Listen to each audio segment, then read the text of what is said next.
From LinkedIn News, I'm Leah Smart, host of Everyday Better, an award-winning podcast dedicated to personal development. Join me every week for captivating stories and research to find more fulfillment in your work and personal life. Listen to Everyday Better on the LinkedIn Podcast Network, Apple Podcasts, or wherever you get your podcasts.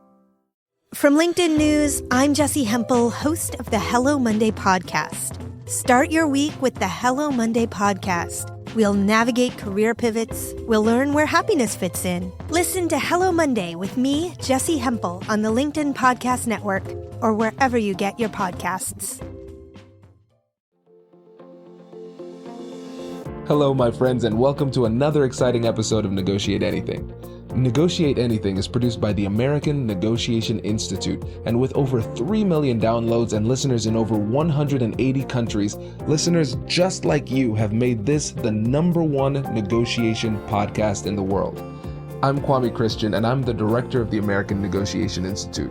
We're growing, and I want to introduce you to our new team members and new trainers. This will help to give you new, diverse perspectives on negotiation and conflict resolution. That's why I'm excited to let you know that Shane Martin, our head of sales and partnerships, is going to serve as co-host of the show from time to time. We are passionate about providing you with the best content that will help to make your difficult conversations easier, both at work and at home. Lastly, before we get into the episode, I want to remind you that our team conducts negotiation and conflict resolution trainings in the United States and abroad. Our trainings will give you the practical skills you need to resolve conflict, negotiate, lead, and persuade with confidence. Click the link in the description below to learn how we can help to make your difficult conversations easier. And now, let's get to the show. Tatiana, thanks for joining us today. Thank you so much for inviting me, Kwame. Yeah, it's our pleasure to have you, my friend. So how about you get us started by telling us a little bit about yourself and what you do? Yeah, well, thanks. I'm a communication educator. I work in a academic environment at Indiana University, not too far away from you in the Midwest. I teach in the Kelley School of Business. I teach undergrad students, MBA students, executives, all about the fine art of communication, persuasion, being able to send out messages as they relate to working with others. And I have a great time doing it. I also have several LinkedIn learning courses, and some of them relate to communication, others to cross-cultural communication, and just a few of them on resilience. So there's quite a few topics on the docket there. That's great. And that's really what brought us together here, because we're both LinkedIn learning instructors. And one of your courses caught my eye, communicating in times of change. And that's what we really want to focus on today. So tell us a little bit about that course, and then let's chat about what skills or takeaways or tips we have for the listeners for today.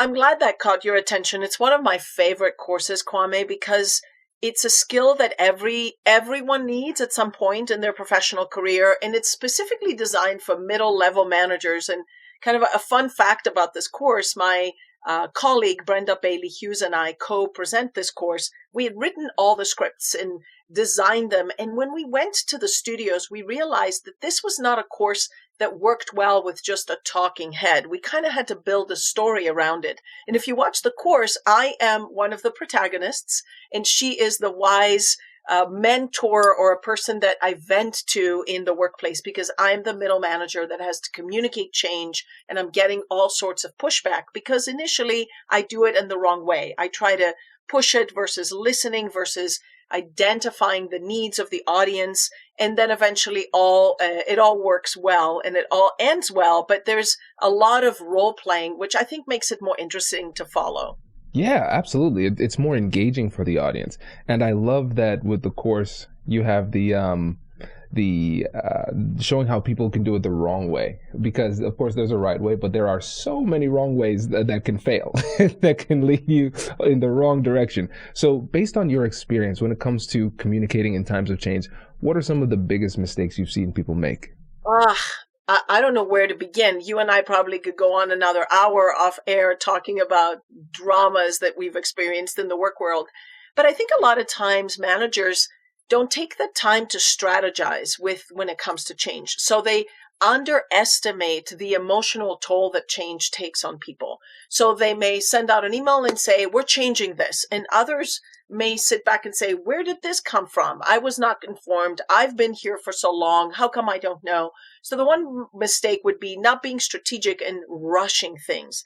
The other part that managers, again, in underestimating the emotional toll of change, they don't realize how change affects people negatively, or maybe they have biased against or towards change because change has happened in the past to someone, and we don't know the emotional drama that has influenced people's behavior.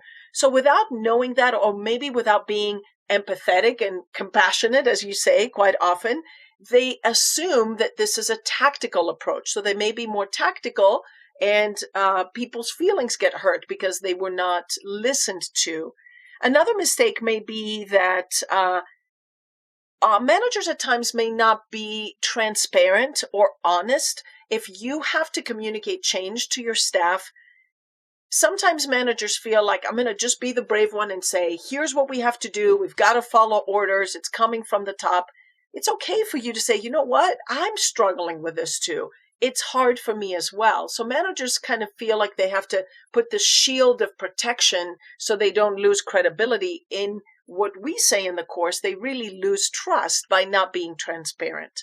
So timing would be an important piece, consideration and empathy towards how people feel with change, and the lack of transparency at times makes for difficulty when communicating change.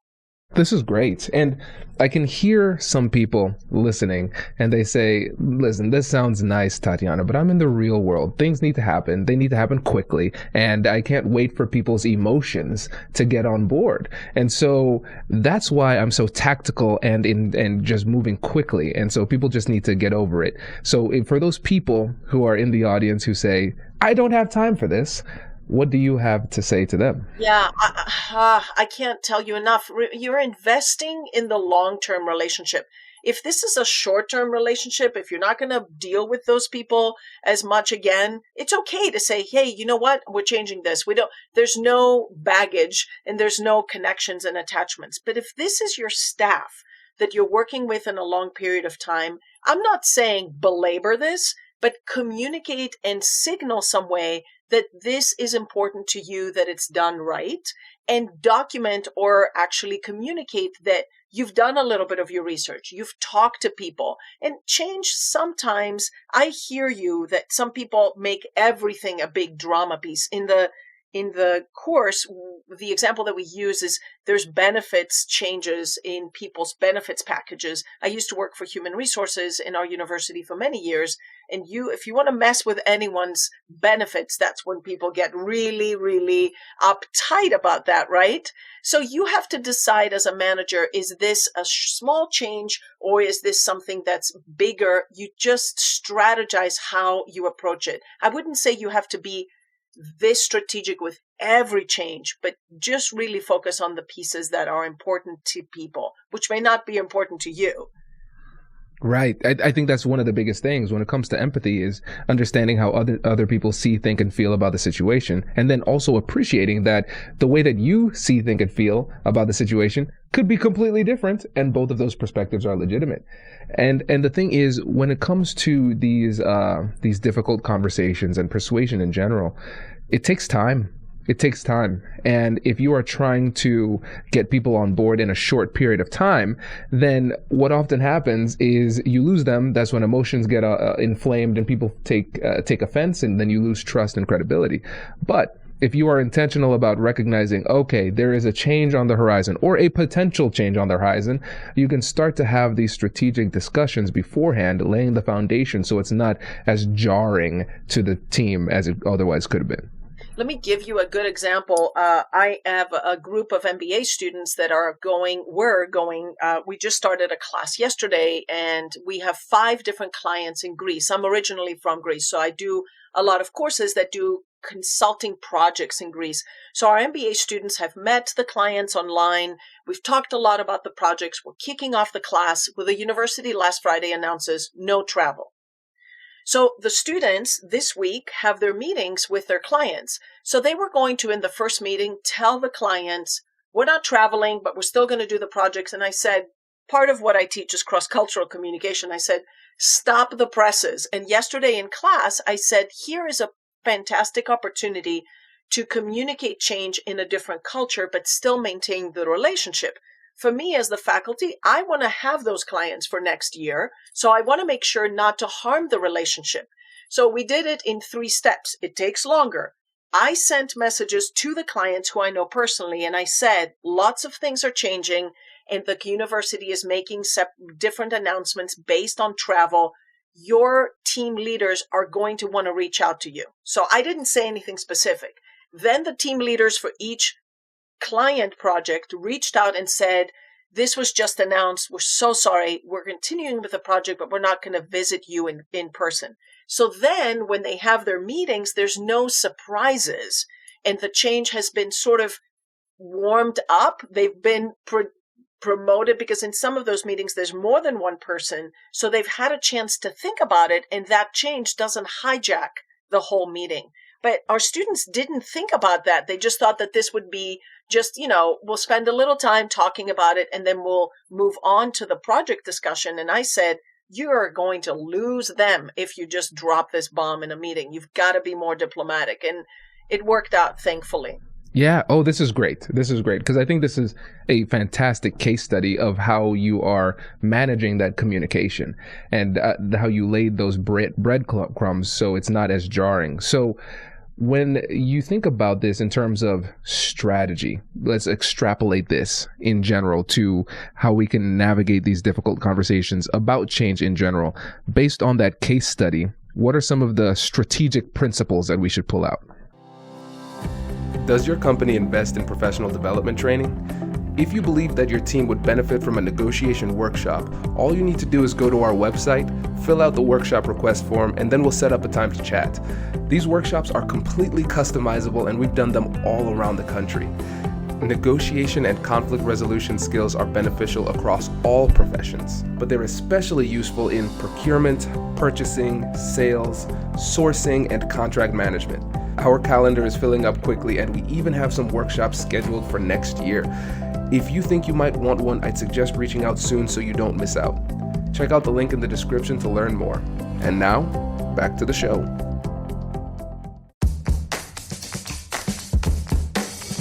Hey you, I'm Andrew Seaman. Do you want a new job? Or do you want to move forward in your career? Well, you should listen to my weekly show called Get Hired with Andrew Seaman. We talk about it all, and it's waiting for you, yes you, wherever you get your podcasts. Brace the rudders! Raise the sails! Raise the sails! Captain, an unidentified ship is approaching. Over. Roger. Wait, is that an enterprise sales solution? Reach sales professionals, not professional sailors. With LinkedIn ads, you can target the right people by industry, job title, and more. We'll even give you a $100 credit on your next campaign. Get started today at linkedin.com/marketer. Terms and conditions apply. I think you need to, as the messenger, if I was the student or the student team that's communicating that, when you're communicating change strategically, what is changing and why? In this case, it's easier when you say it's the ruling, the university said we can't do it. But if you are making that decision, that's a little harder. Here's why we're changing this. You're a lawyer, you know how to build arguments, and you would probably bring evidence to the table that you would have thought through and can build your credibility. When there's a change, we need to have some backing of why this change is being made.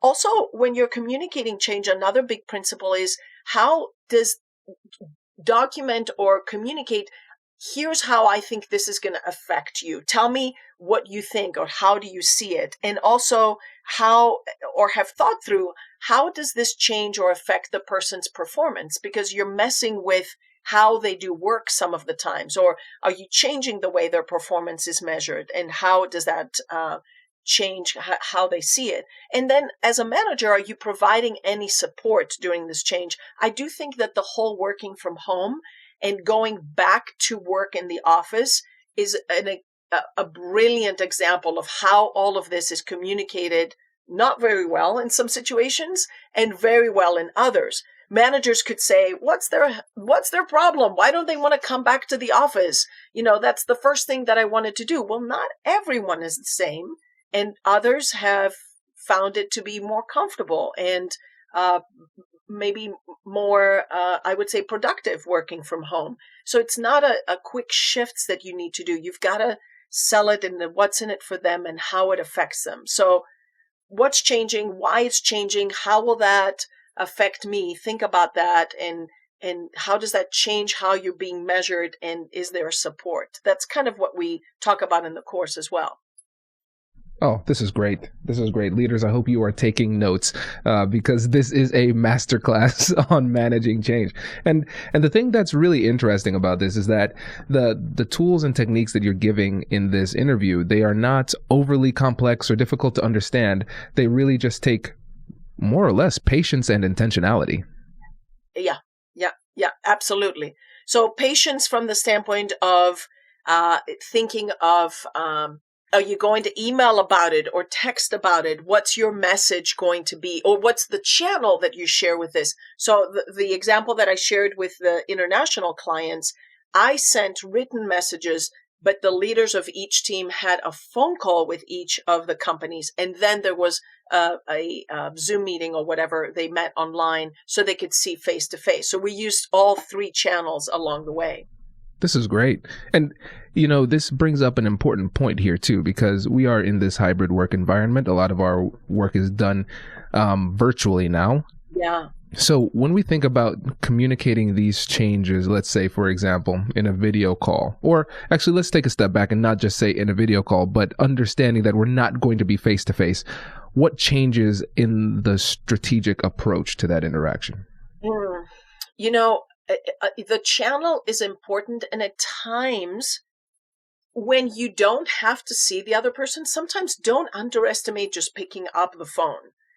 Because when you don't have to see the other person, there's all this nonverbal stuff that is not in the equation that you have to translate, especially for the person hearing the information too. So it depends on the relationships and depends on how well you know the person, but don't underestimate that.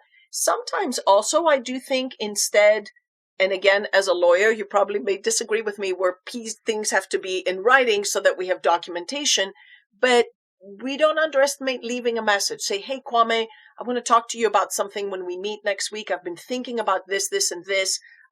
Maybe come to the meeting with some thoughts that you want to share as well, and let's chat about it. It's so much more personable than me just putting that in an email of 1, 2, 3. And back to the managers that might say, I don't have time for this. I would argue that it's quicker probably to be able to do that and a little bit more personable as well.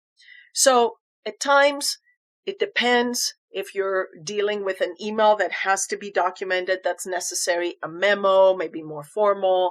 I would say a text message is super informal. Picking up the phone is easier. And finally, being face to face would be the one or actually meeting outside. I always tell people when they have to deliver difficult messages, it helps if they're walking with people so they don't have to be looking in their eyes. Like if there's a walking meeting and you have a tough conversation, it's easier to do that. Yeah, I thought you were going to say... We've been sitting a lot. We should have more walking meetings, by the way. No, I agree. And hey, listen, if it goes really poorly, you could be walking in the same direction, then you can turn and run the other direction if it goes really, really poorly. Yeah. No, this has been really, really great. With the time we have left, what would you say is one thing that our listeners can do to improve their ability to have these difficult conversations in times of change that we haven't talked about yet? There's one piece that I didn't talk about that I do want to talk about. It's timing. That when really consider in an organization, rumors get stirred around and people may know before you think they know. So don't wait and sit on something too long, because when rumors come ahead of you or people get to know when something is changing and you are silent because you're trying to take your own time to do this, that may harm your credibility as well. So the channel and the message is as important as the timing, and then who the messenger is. as an umbrella concept of all this, Kwame, I would say when you're communicating change, be empathetic. Change is hard for people. You may be a badass that has changed 100 gazillion times, but that's not the case for others. So walk in other people's shoes and understand how that affects them. That will help you build trust. And when you can build that trust, maybe it's easier for them to follow you and trust you when you have to communicate that change. So that's, if there's one thing I want to say, is just be empathetic on how challenging change may be for others. Fantastic. Thank you again, my friend. We really appreciate it. You're so welcome, Kwame. Thanks for inviting me. Congratulations! You've just joined an elite club. By listening to a full episode, you're now officially on the Negotiate Anything team. So welcome aboard. What most team members do is they subscribe to the podcast because that allows them to automatically get the latest episodes of the show. The best things in life lie on the other side of difficult conversations. Keep learning, keep practicing, and keep getting better.